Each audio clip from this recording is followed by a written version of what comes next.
Wow, 2021 has turned out to be a strange year so far, hasn't it? Wanderlust Estate. Everything's been going so good for him the last month or so. Brand new vehicle. He got a big honkin' Class A. Really fixing it up nice. He's got some, door dashing. He's got the used car, made it up to see his friends and family up there in Washington State. And then this. Wow. Hope he's doing okay. Anyway, this was posted Sunday, the 31st of January, 2021. Wow, he's had a lot of health issues over the years. We won't get into that, but we are all wishing the best for James Wanderlust Estate and hoping everything's okay. So send your good vibes toward James there. I think he's up there in Washington State right now somewhere. I don't know, Tri-Cities or over in the Seattle area. I forget exactly where he is at the moment, but all our best to James.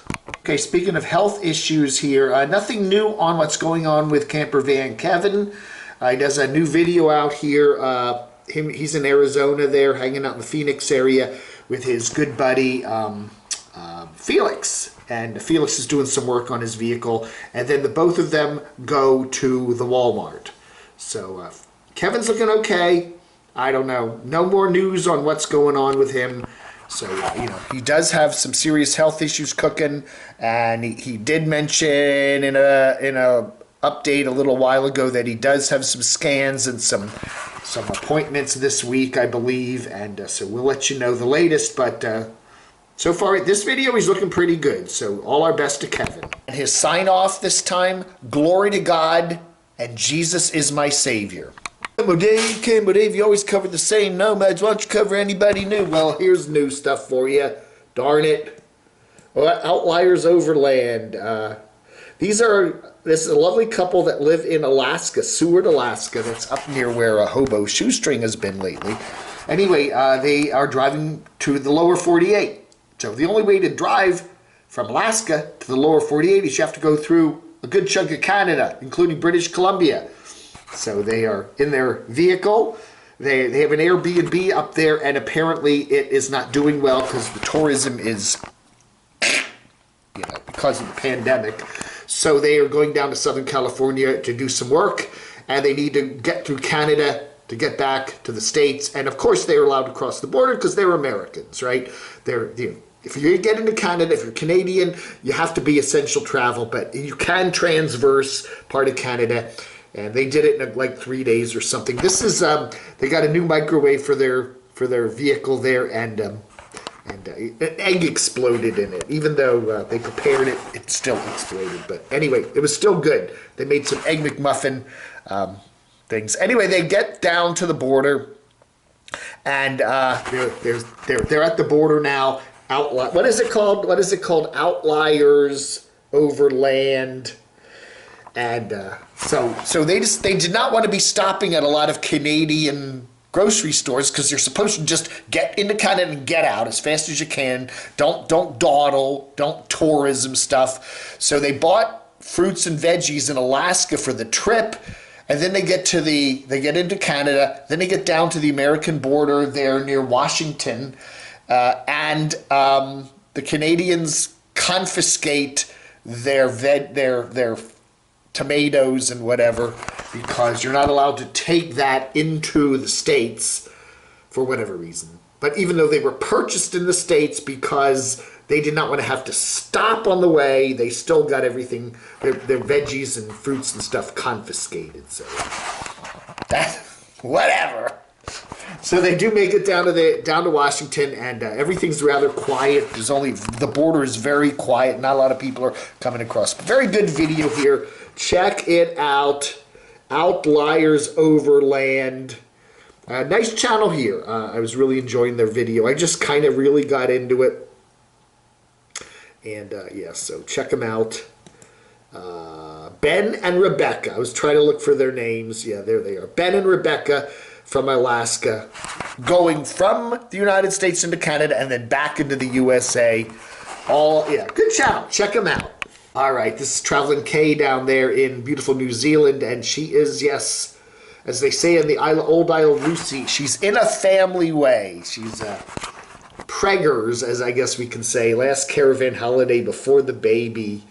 So, yeah, so nice video. We've got, and we do have probably, what is her name? Kaylee from the Nomadic Movement, who's probably in that,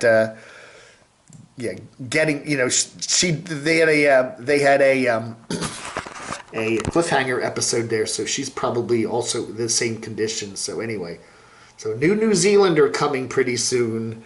Baby K. I don't know. We'll see. Anyway, always good stuff from Traveling K. Letters. Mark from Arizona. I should do a clickbait headline. Camo Dave goes missing. Did he get too close to the sinkhole? That's right. I was in my Camo Dave rant video a little while ago. I drove right past the sinkhole there at near the post office here that's swallowing up a car wash. Oh no! I'm in Little Adam, and we got, all of a sudden the road collapses. Desert Diva says, I wish you hadn't profiled the video from Philip and Lydia. We were talking about how they were trying to get into Mexico, and they had the CBD oil, and that got confiscated, and et cetera, et cetera. Desert Diva says, people are going to get the wrong impression about traveling to Mexico. Yes, there are corrupt police. However, these two contributed to that whole incident. They should have made doubly sure that the CBD oil was in the percentage allowed, and then let the officer issue the citation and have requested to go to the police station to pay the fine. Anyway, etc., etc. She goes into a lot of detail about it. I've traveled in my RV to Mexico many times, and you do need to do your homework. Yeah. And be careful. Is it really that important that you take that CBD oil into Mexico? Couldn't you buy it in Mexico? I mean, there's probably places in Tijuana, where you could buy it if it's legal there. So why not just be very, very careful and don't take it across the border, right? But then, as Jason is smart says, 100% Mexican border crossing clickbait. Yes, it's clickbait, all right. Brian Heffernan says, I would get so damn bored sitting in quartzsite for months on end. Quartzsite would be good for a week. It's not the most beautiful looking place in the world. It really isn't. We see people go to Yellowstone and Glacier and even the coast of Florida and Texas, and there's some really beautiful places out there.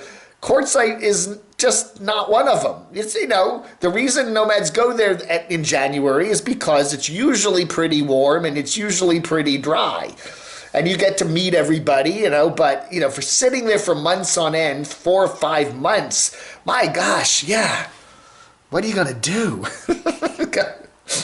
It's a little town. You go into Quartzsite, there's, a couple of restaurants and the big tent for a week. But, you really do see some of these nomads that just, why are you spending so much time there? There's nothing to do. Well, there is, but for 4 or 5 months? Rick Petticourt says, you are unique, Dave. You are the only 63-year-old male without tinnitus. I was driving by a church and I thought I heard bells. I thought I had ringing in my ears, and it turned out to be a church bell ringing. One of my Camo Dave rants. I do have tinnitus in one ear. I actually do. I get a hissing sound in this ear. Most of the time I don't even notice it. But at night sometimes, it can bother you if you're having a tough night trying to fall asleep. That's why I got my fan. Always have to sleep with a fan going, because that kind of,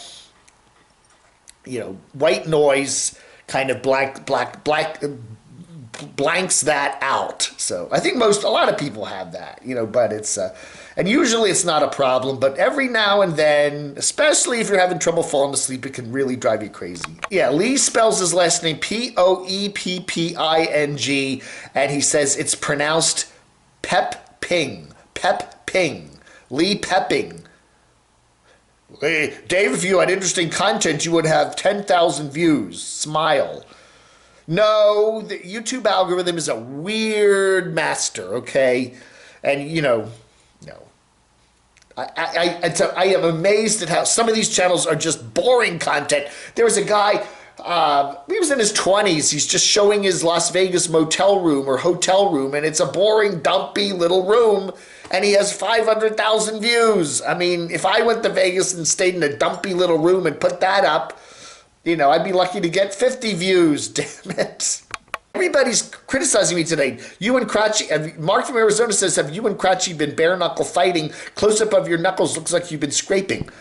No, this is washing your hands frequently, okay?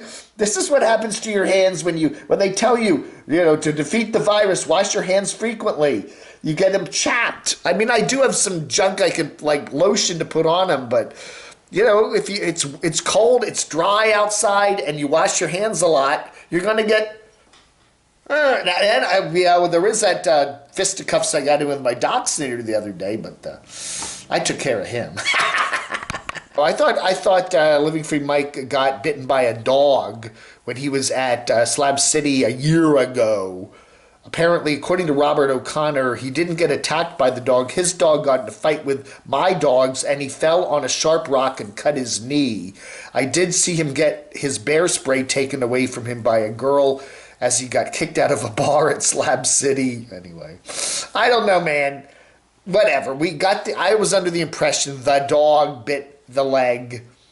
But apparently, according to Robert O'Connor, that didn't quite happen that way. Heath Weather says in his latest live stream, Inspirational Nomad gave me a shout out, Van City style. One of those F-bomb shout outs. Give me the timestamp on that, man. I can't, and I'm not going to be able to find that. He goes ranting and raging for hour after hour after hour. Somebody, if you know the timestamp on Inspirational Nomad's shout out, quote unquote, let me know. And finally, Stan says, standard operating procedure when visiting Mexico anytime in the past 40 years is to carry a few extra C notes for the police. Don't be native, millennials. Don't be naive. Don't be naive, millennials. That's right. Don't be naive. Carry a couple extra C notes in the glove box. You'll need them down in Mexico. All right, everybody. Thank you so much for watching. It is February 1st, 2021. You have a wonderful rest of your Monday. Blog under.